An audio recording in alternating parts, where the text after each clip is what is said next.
Dari soal 33 laporan itu sejauh mana sih, apa saja, terus berapa mana saja?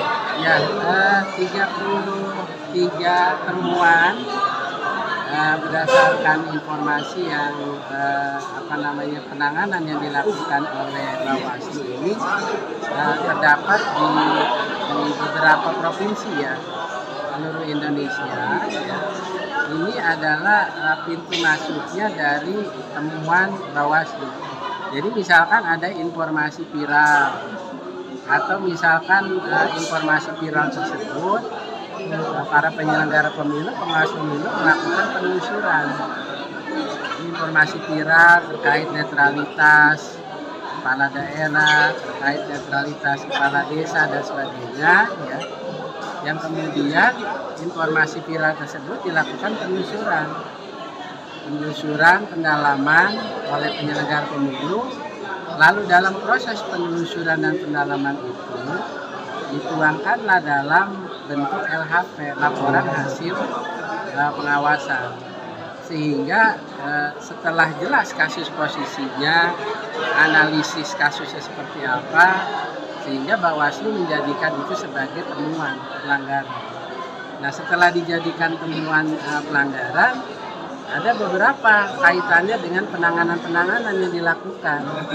Jadi pintu masuknya itu ada dua, apakah melalui temuan ataukah melalui laporan. Kalau melalui temuan, maka penyelenggara pemilu harus sampaikan, harus ada bukti-bukti yang kuat yang menunjukkan ditemukan adanya dugaan pelanggaran. Setelah dilakukan klarifikasi terhadap netralitas itu, ya, Bawaslu meneruskan.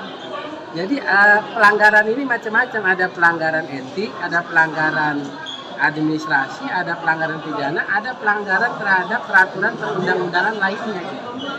Ada kewenangan yang bukan merupakan kewenangan Bawaslu hanya meneruskan.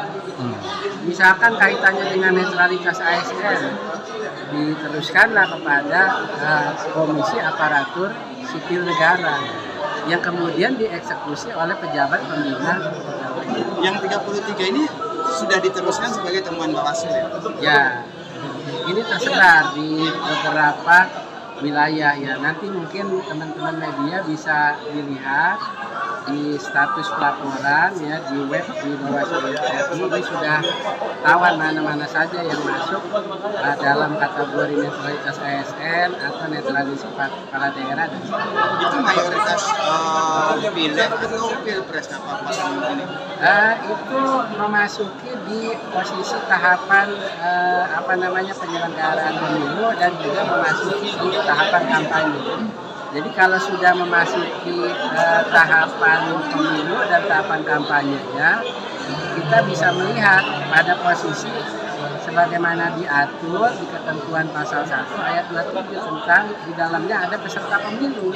Kalau sudah masuk di peserta pemilu itu, apakah dia sebagai calon legislatif, ataukah dia sebagai DPD, ataukah dia sebagai DPR RI, DPRD, yang kemudian itu masuk dalam ruang sebagaimana diatur di ketentuan pasal 1 ayat 27. Jenis pelanggarannya paling banyak apa, Pak? Dari 33 itu jenis pelanggaran paling banyak apa? Itu ya yang saya sampaikan, ini kaitannya dengan netralitas. Tapi kalau pelanggaran-pelanggaran terhadap kaitannya dengan pidana, pelanggaran administrasi, itu secara keseluruhan ada di sigap lapor. Silakan nanti bisa dilihat di web Bawaslu. Ya.